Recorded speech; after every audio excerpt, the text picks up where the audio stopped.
3 বছরের কম বাচ্চা, যাদের 3 বছরের থেকে বয়স কম, তাদেরকে শিখতে হবে যে জিনিসগুলো এখন থেকেই 3 বছরের মধ্যে আমাদের শিখিয়ে ফেলা উচিত।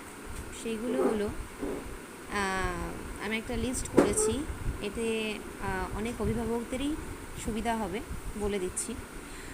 অ থেকেও মুখে বলা, ক থেকে চন্দ্রবিন্দু মুখে বলা, এবং বাংলা কিছু ছড়া, ছোটোখাটো ছড়া হতে পারে, মজার যে ছড়াগুলো, খুব বেশি প্রেশার দেবেন না। এই ছোটোখাটো ছড়াগুলো আশা করি ওদের সাথে মুখে মুখে বললে ওরা খুব তাড়াতাড়ি শিখে নেবে। আচ্ছা, এরকম এ থেকে জেড বলা, যেরকম A for apple, B for ball, এভাবে জেড অবধি শিখিয়ে ফেলা, এবং ইংরাজি কিছু ছড়া, কিছু পোয়েম, এগুলো মুখে বলানো। 1 থেকে 10 মুখে বলা, 1 থেকে 10 বাংলায়, একই চন্দ্র দুয়ে পক্ষ, এরকম করে অন্তত 10 অবধি, 10-এর দিক অবধি।